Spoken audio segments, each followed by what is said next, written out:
Hi everybody. So today we're going to read chapter 4 of The Great Gatsby. It is page 61. So our narrator Nick in chapter 3 went to Gatsby's party and he kind of talked about how he got to know Jordan a little bit better. The friend who he met at Daisy and Tom's house at Gatsby's party, and they were hanging out throughout the summer. And Gatsby invited him to go on his boat, and yeah. So basically, we get introduced to Gatsby, and Nick meets him, and the chapter really, the party, I just want to touch on really quick, kind of shows Gatsby's alone in this big house, and then he throws these big parties, and then after everybody leaves, he's alone again. So I want you to keep that in mind as we continue to read. So we are on page 6. Oh, sorry, I'm not good at this. Page 61, chapter 4. On Sunday morning, while church bells rang in the villages along shore, the world and its mistress returned to Gatsby's house and twinkled hilariously on his lawn. "He's a bootlegger," said the young ladies, moving somewhere between his cocktails and his flowers. "One time, he killed a man who had found out that he was the nephew to von Hindenburg and second cousin to the devil. Reach me a rose, honey, and pour me a last drop into that there crystal glass." Once I wrote down on the empty spaces of a timetable the names of those who came to Gatsby's house that summer. It is an old timetable now, disintegrating to its folds, and headed, "This schedule in effect July 5th, 1922. But I can still read the gray names, and they will give you a better impression than my generalities of those who accepted Gatsby's hospitality and paid him the subtle tribute of knowing nothing whatever about him. So nobody really knows anything about Gatsby. He's just this dude who throws parties. Sometimes they don't even meet him, which is kind of crazy to think about, you know. From East Egg, then, came the Chester Beckers and the Leaches, and a man named Bunsen, who I knew at Yale, and Dr. Webster Savett, who was drowned last summer up in Maine, and the Hornbeams and the Willie Voltaires, and a whole clan named Black Book, who always gathered in a corner and flipped up the noses like goats at whoever came near. And the Ismays and the Christies, or rather Hubert Arbach and Mr. Crispy's wife, and Edgar Beaver, whose hair, they say, turned cotton white one winter afternoon for no good reason at all. Clarence Endive was from East Egg, and I remember. He came only once in white knickerbockers and had a fight with a bum named Eddie in the garden. From farther out on the island came the Cheadles and the O.R.P. Schraders, and the Stonewall Jackson Abrams of Georgia, and the Fishguards and the Ripley Snells. Snell was there 3 days before he went to the penitentiary, so drunk out on the gravel drive that Mrs. Ulysses Sweat's automobile ran over his right hand. The Danceys came too, and S.B. Whitebait, who was well over 60, and Maurice Flink, and the Hammerheads, and Beluga, the tobacco importer, and Beluga's girls. From West Egg came the Poles and the Mulreadys, and Cecil Roebuck, and Cecil Schoen, and Gulick, and the state senator, and the Newton Orchid, who controlled films par excellence, and Eckhoust, and Clyde Cohen, and Donna Schwartzy, the son, and Arthur McCarty, all connected with the movies in one way or another, and the Catlips and the Bembergs and the G. Earl Muldoon, brother to that Muldoon who afterwards strangled his wife. De Fontano, the promoter, came there, and Ed LaGrosse and James B. Rotgut Ferret, and the De Jongs and Ernest Lilly, they came to gamble, and when Ferret wandered into the garden, it meant he was cleaned out, and Associated Traction would have to fluctuate profit the next day. A man named Klipspringer was there so often and so long that he became known as the Boarder. I doubt if he had any other home. Of theatrical people, there were Gus Ways and Horace O'Donovan and Lester Meyer and George Duckweed and Francis Bull. Also from New York were the Chromes and the Backheisens and the Denickers and the Russell Betty and the Corrigans and the Kellers and the Dewars and the Scullys and S.W. Belcher and the Smirkeys and the Young Quinns, divorced now, and Henry L. Palmetto, who killed himself by jumping in front of a subway train in Times Square. Benny McClellan arrived always with 4 girls. They were never quite the same ones in physical person, but they were so identical one with another that it inevitably seemed that they had been there before. I've forgotten their names. Jacqueline, I think, or else Consuela, or Gloria, or Judy, or June. And their last names were either the melodious names of flowers and months or the sterner one of the great American capitalists whose cousins, if pressed, they would confess themselves to be. In addition to all these, I can remember that Faustina O'Brien came there at least once, and the Baedeker girls, and young Brewer, who had his nose shot off in the war, and Mr. Albrechtsberger, and Miss Hang, his fiancée, and Ardita Fitzpeters, and Mr. P. Jewett, once head of the American Legion, and Miss Claudia Hip, with a man reputed to be her chauffeur, and a prince of something, whom we call Duke, not whom we called Duke, and whose name, if I ever heard it, I have forgotten. All these people came to Gatsby's house in the summer. So remember, he is reminiscing on this summer he had with Gatsby previously, right outside of New York. Okay. So is there a scene break here? At 9 o'clock one morning late in July, Gatsby's gorgeous car lurched up on the rocky drive to my door and gave out a burst of melody from its 3-noted horn. It was the first time he had called on me, though I'd gone to 2 of his parties. Mounted in his hydroplane and, at his urgent invitation, made frequent use of his speech. "Good morning, old sport. You're having lunch with me today, and I thought we'd ride up together." He was balancing himself on the dashboard of his car with that resourcefulness of movement that is so peculiarly... Words are hard today, bros. Peculiarly American. That comes, I suppose, with the absence of lifting work or rigid sitting in youth, and even more with the formless grace of our nervous sporadic games. This quality was continually breaking through his punctilious manner in the shape of restlessness. He was never quite still. There was always a tapping foot somewhere, the impatient opening and closing of a hand. He saw me looking with admiration at his car. "It's pretty, isn't it, old sport?" He jumped off to give me a better view. "Haven't you ever seen it before?" I'd seen it. Everybody had seen it. It was a rich cream color, bright with nickel, swollen here and there in its monstrous length, with triumphant hat boxes and supper boxes and tool boxes, and terraced with a labyrinth of windshields that mirrored a dozen suns. Sitting down behind many layers of glass in a sort of green-leathered conservatory, we started to town. I had talked with him perhaps half a dozen times in the past month and found, to my disappointment, that he had little to say. So, for my first impression that he was a person of some undefined consequence had gradually faded, and he had become simply the proprietor of an elaborate roadhouse next door.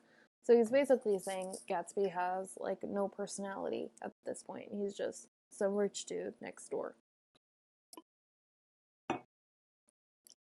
And then came the disconcerting ride.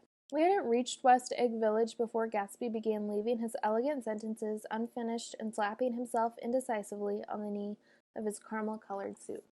"Look here, old sport," he broke out surprisingly. "What's your opinion of me, anyhow?" A little overwhelmed, I began the generalized evasions which that question deserves. "Well, I'm going to tell you something about my life," he had interrupted. "I don't want you to get a wrong idea of me from all these stories you hear." So he was aware of the bizarre accusations that flavored conversation in his halls. "I'll tell you God's truth." His right hand suddenly ordered divine retribution to stand by. "I am the son of some wealthy people in the Middle West, all dead now. I was brought up in America but educated at Oxford because all my ancestors had been educated there for many years. It is a family tradition." He looked at me sideways, and I knew why Jordan Baker had believed he was lying. He hurried the phrase "educated at Oxford," or swallowed it, or choked on it, as though it had bothered him before. And with this doubt, his whole statement fell into pieces, and I wondered if there wasn't something a little sinister about him after all. "What part of the Middle West?" I inquired casually. "San Francisco." "I see. My family all died, and I came into a good deal of money." His voice was solemn, as if the memory of that sudden extinction of a clan still haunted him. For a moment I suspected that he was pulling on my leg, but a glance at him convinced me otherwise.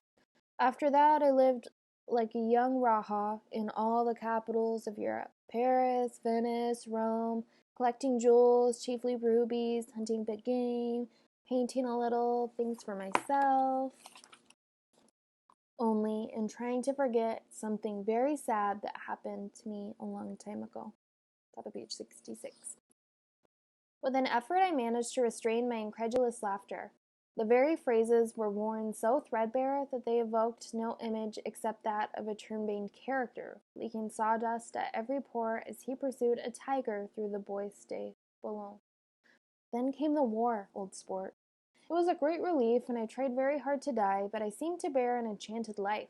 I accepted a commission as first lieutenant when it began. In the Argonne Forest I took 2 machine-gun detachments so far forward that there was a half-mile gap on either side of us where the infantry couldn't advance.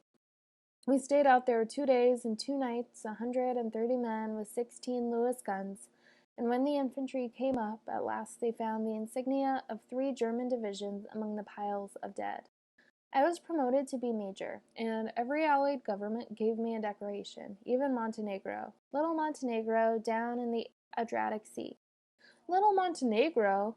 He lifted up the words and nodded at them with a smile. The smile comprehended Montenegro's troubled history and sympathized with the brave struggles of the Montenegrin people. It appreciated fully the chain of national circumstances which had elicited this tribute from Montenegro's warm little heart. My incredulity was submerged in a fascination now. It was like skimming hastily through a dozen magazines. He reached in his pocket, and a piece of metal slung on a ribbon fell into my palm. "That's the one from Montenegro." To my astonishment, the thing had an authentic look. So, Nick, our narrator, is basically getting like weird lying vibes from Gatsby, but he's like, "Oh, this is actually looking like it's from Montenegro, so maybe he's telling the truth. I don't know." "Orderi de Danilo," ran the circular legend. "Montenegro, Nicholas Rex. Turn it." "Major J. Gatsby," I read, "for valor and extraordinary." Here's another thing I always carry. A souvenir of Oxford days. It was taken in Trinity Quad. The man on my left is now the Earl of Doncaster. It was a photograph of a half a dozen young men in blazers, loafing in an archway through which were visible a host of spires. There was Gatsby, looking a little, not much younger, with a cricket bat in his hand. Then it was all true. I saw the skins of tigers flaming in his palace on the Grand Canal. I saw him opening a chest of rubies to ease, with their crimson-lighted depths, their gnawings of his broken heart.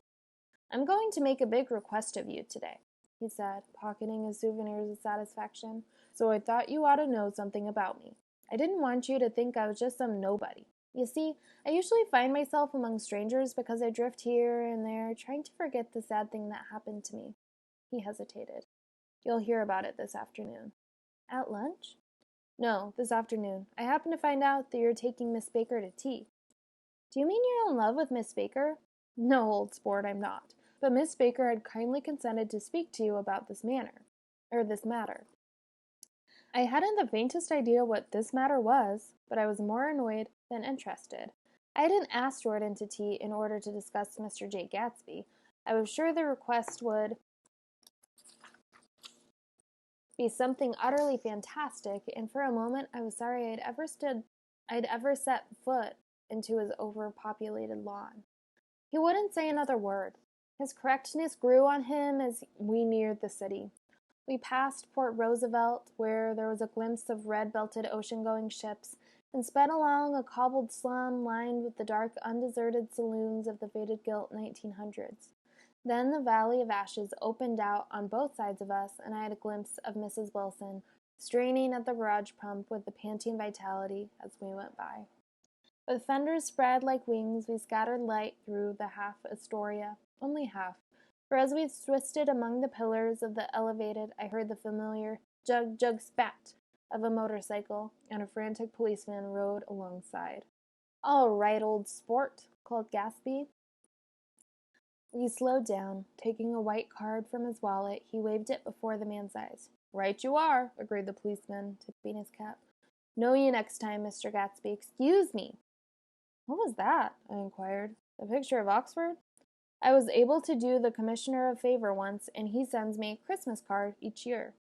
Over the great bridge, with the sunlight through the girders making a constant flicker upon the moving cars with Sorry, my watch just told me to stand up. Oh gosh. Guys, why are words so hard? I need more coffee. Okay, sorry. Page 68. Near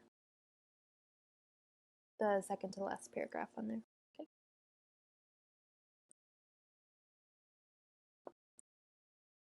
Over the great bridge, with the sunlight through the girders making a constant flicker upon the moving cart, with the city rising up across the river in white heaps and sugar lumps, all built with a wish out of non-olfactory money. The city seen from Queensboro Bridge is always the city seen for the first time, in its first wild promise of all the mystery and beauty of the world. A dead man passed us in a hearse heaped with blooms, followed by two carriages with drawn blinds, and by more cheerful carriages for friends.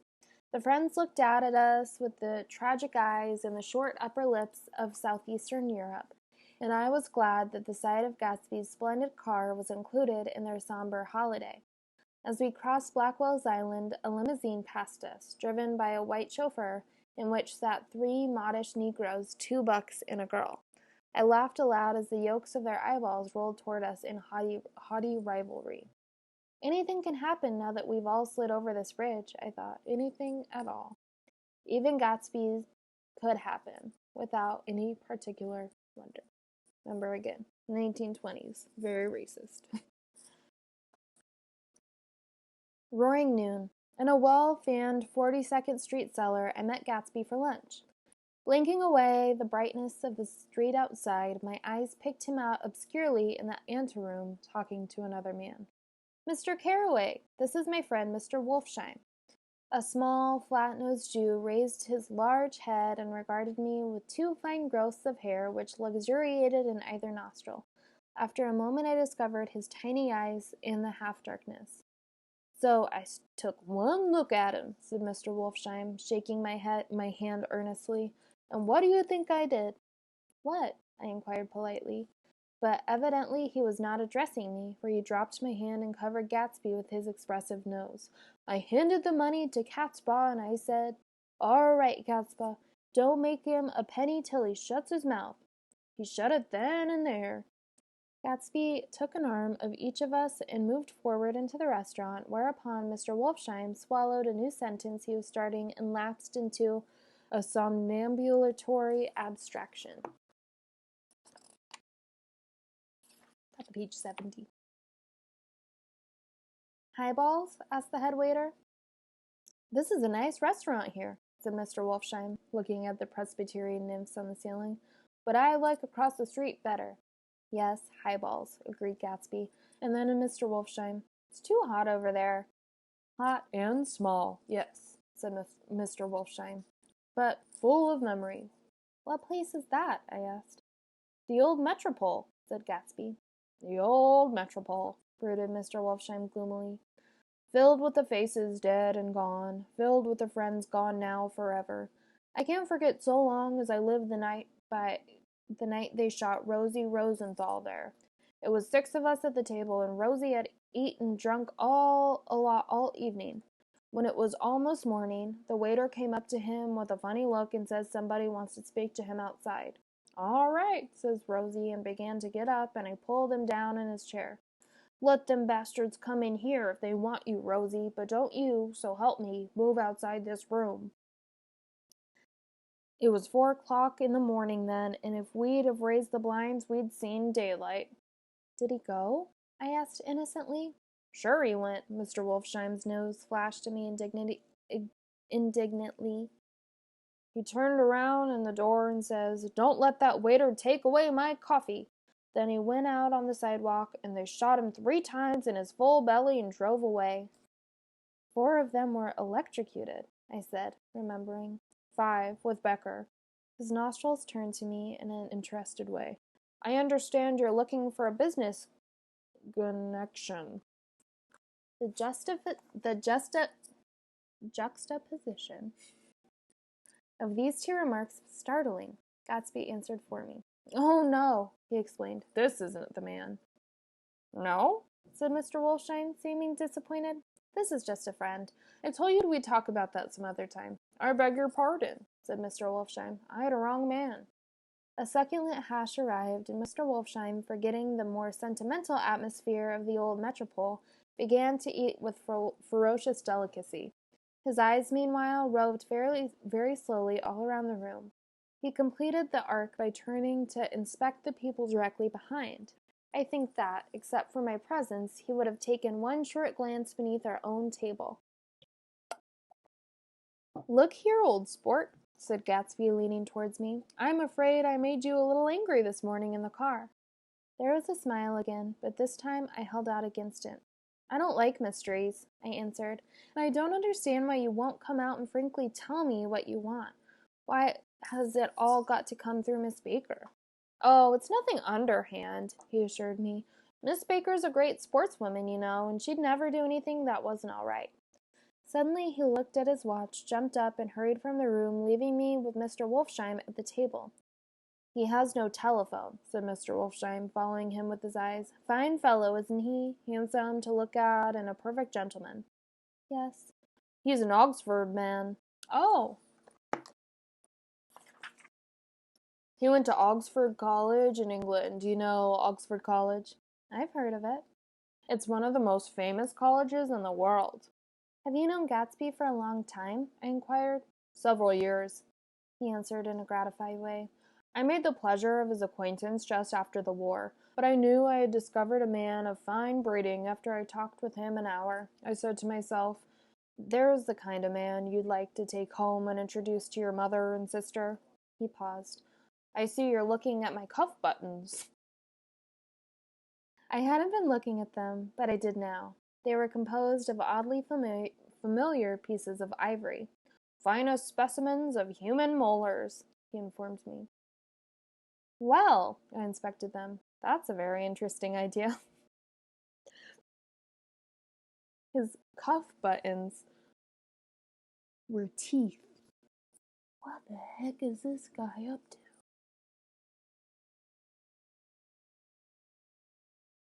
Guys, I think I'm going crazy. Okay, teeth cuff buttons. I need more coffee, but I'm going to drink some water. We are middle of page 72. I'm sorry, I'm feeling very distracted today. Distractible. I don't know, man. Okay, middle of page 72. Yeah. He flipped his sleeves up under his coat. "Yeah, Gatsby's very careful about women. He would never so much as look at a friend's wife." When the subject of this instinctive trust returned to their table and sat down, Mr. Wolfsheim drank his coffee with a jerk and got to his feet. "I have enjoyed my lunch," he said, "and I'm going to run off from you two young men before I outstay my welcome." "Don't hurry, Meyer," said Gatsby without enthusiasm. Mr. Wolfsheim raised his hand in a sort of benediction. "You're very polite, but I belong to another generation," he announced solemnly. "You sit here and discuss your sports and your young ladies and your—" He supplied an imaginary noun with another wave of his hand. "As for me, I am 50 years old, and I won't impose myself on you any longer." As he shook hands and turned away with his tragic nose was trembling. I wondered if I had said anything to offend him. He becomes very sentimental sometimes," explained Gatsby. "This is one of those sentimental days. He's quite a character around New York. a denizen of Broadway. Who is he anyhow? An actor? No. A dentist? Meyer Wolfsheim? No, he's a gambler. Gatsby hesitated, then added coolly, He's the man who fixed the World Series back in 1919. Fixed the World Series? I repeated. The idea staggered me. I remembered, of course, that the World Series had been fixed in 1919, but if I had thought of it all, I would have thought of it as a thing that merely happened, the end of some inevitable chain. It never occurred to me that one man...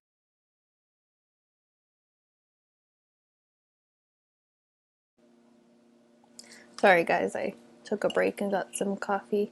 Have you tried the fluffy coffee trend? It's very delicious. Okay, so middle of page 73. So Meyer Wolfsheim fixed a World Series is where we ended. The idea staggered me. I remembered, of course, that the World Series had been fixed in 1919, but if I had thought of it all, I would have thought of it as a thing that merely happened, the end of some inevitable chain. It never occurred to me that one man could start to play with the faith of 50 million people, with the single-mindedness of a burglar blowing a safe. How did he happen to do that? I asked after a minute. He just saw the opportunity. Why isn't he in jail? But you can't get him, old sport. He's a smart man. I insisted on paying the check. As the waiter brought my change, I caught sight of Tom Buchanan across the crowded room. Tom, Daisy's wife, cheats on her with Myrtle, whose nose that he broke. Come along with me for a minute, I said. I've got to say hello to someone. When he saw us, Tom jumped up and took half a dozen steps in our direction. Where have you been? He demanded eagerly. Daisy's furious because you haven't called up. This is Mr. Gatsby, Mr. Buchanan. They shook hands briefly, and a strained, unfamiliar look of embarrassment came over Gatsby's face. How have you been, anyhow? Demanded Tom of me. How'd you happen to come up this far to eat? I've been having lunch with Mr. Gatsby. I turned toward Mr. Gatsby, but he was no longer there. So he just disappeared. And page break, scene, new scene. One October day in 1917, said Jordan Baker this afternoon, sitting up very straight on a straight chair in the tea garden at Plaza Hotel. I was walking along from one place to another, half on the sidewalks and half on the lawns. I was happier on the lawns because I had on shoes from England with rubber knobs and the soles that bit into the soft ground. I had on a new plaid skirt also that blew a little in the wind. And whenever this happened, the red, white, and blue banners in front of all the houses stretched out stiff and said tut, tut, tut, tut in a disapproving way. The largest of the banners and the largest of the lawns belonged to Daisy Fay's house. She was just 18, 2 years older than me, and by far the most popular of all the young girls in Louisville. She dressed in white and had a little white roadster, and all day long the telephone rang in her house, and excited young officers from Camp Taylor demanded the privilege of monopolizing her that night. Anyways, for an hour. So, remember, this is now Jordan Baker's perspective. Daisy's friend. When I came opposite her house that morning, her white roadster was beside the curb, and she was sitting in it with a lieutenant I had never seen before. They were so engrossed in each other that she didn't see me until I was 5 feet away. Hello, Jordan, she called out unexpectedly. Please come here. I was flattered that she wanted to speak to me because of all the older girls I admired her most. She asked me if I was going to the Red Cross and make bandages. I was. Well, then, would I tell them that she couldn't come that day? The officer looked at Daisy while she was speaking in a way that every young girl wants to be looked at sometime. And because it seemed romantic to me, I have remembered that incident ever since. His name was Jay Gatsby, and I didn't lay eyes on him again for over 4 years. Even after I'd met him on Long Island, I didn't realize it was the same man. So, Daisy and Gatsby had a thing back in the day. That was 1917. By the next year, I had a few bows myself, and I began to play in tournaments, so I didn't see Daisy very often. She went with a slightly older crowd, when she went with anyone at all. Wild rumors were circulating about her, how her mother had found her packing her bag one winter night to go to New York and say goodbye to a soldier who was going overseas. She was effectually prevented, but she wasn't on speaking terms with her family for several weeks. After that, she didn't play around with the soldiers anymore, but only with a few flat-footed, short-sighted young men in town who couldn't get into the army at all.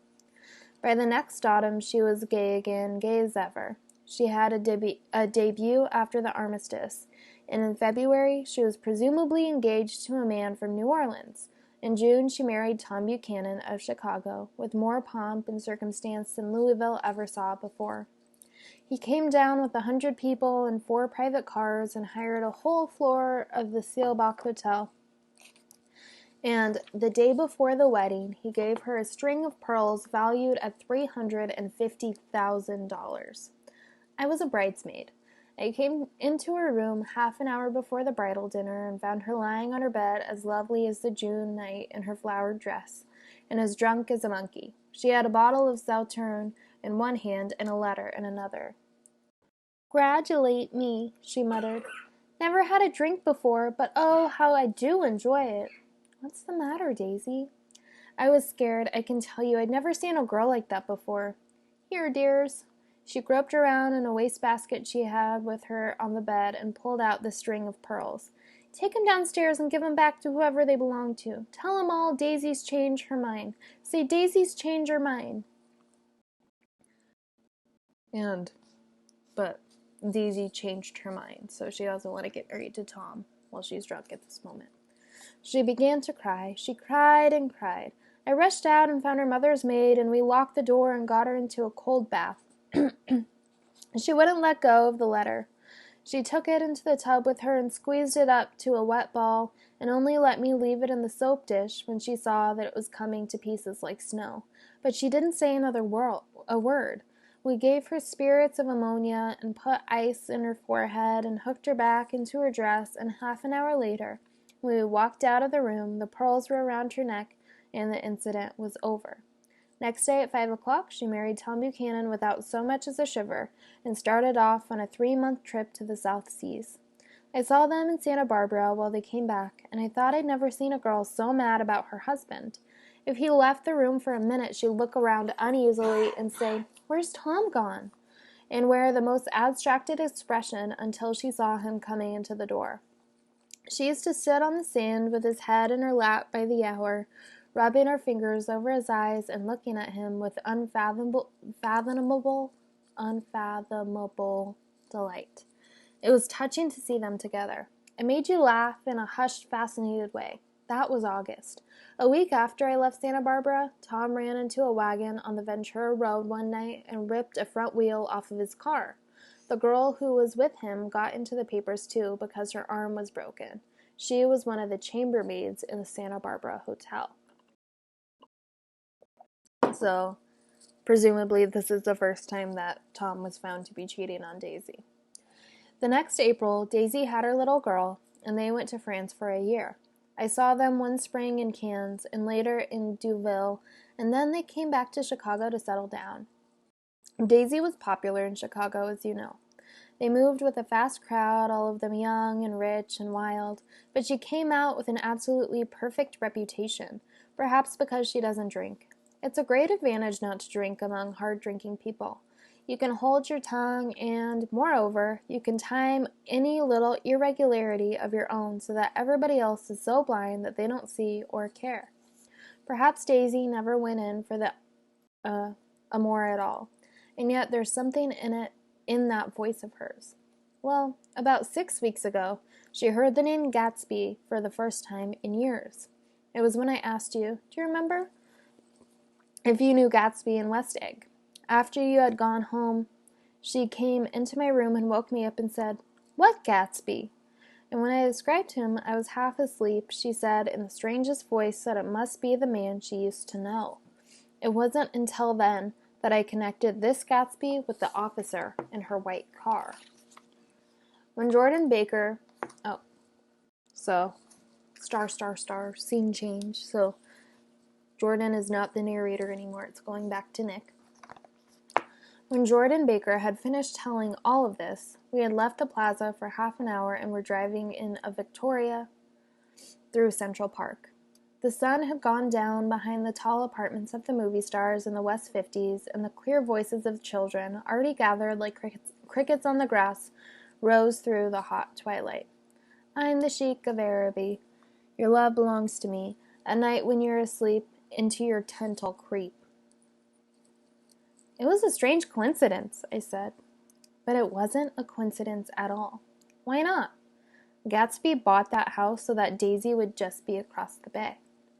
Then it had not been merely the stars to which he had aspired on that June night. He came alive to me, delivered suddenly from the womb of his purposeless splendor. He wants to know, continued Jordan, if you'll invite Daisy to your house some afternoon and then let him come over. The modesty of the demand shook me. He had waited 5 years and bought a mansion where he dispensed starlight to casual moths so that he could come over some afternoon to a stranger's garden? Did I have to know all this before he could ask such a little thing? He's afraid. He's waited so long. He thought you might be offended. You see, he's a regular tough underneath it all. Something worried me. Why didn't he ask you to arrange a meeting? He wants her to see his house, she explained, and your house is right next door. Oh, I think he half expected her to wander into one of his parties some night, went on Jordan, but she never did. Then he began asking people casually if they knew her, and I was the first one he found. It was that night he sent for me at his dance, and you should have heard the elaborate way he worked up to it. Of course, I immediately suggested a luncheon in New York, and I thought he'd go mad. I don't want to do anything out of the way, he kept saying. I want to see her right next door. When I said you were a particular friend of Tom's, he started to abandon the whole idea. He doesn't know very much about Tom, though he says he's read a Chicago paper for years just on the chance of catching a glimpse of Daisy's name. It was dark now. As we dipped under the little bridge, I put my arm around Jordan's golden shoulder and drew her toward me and asked her to dinner.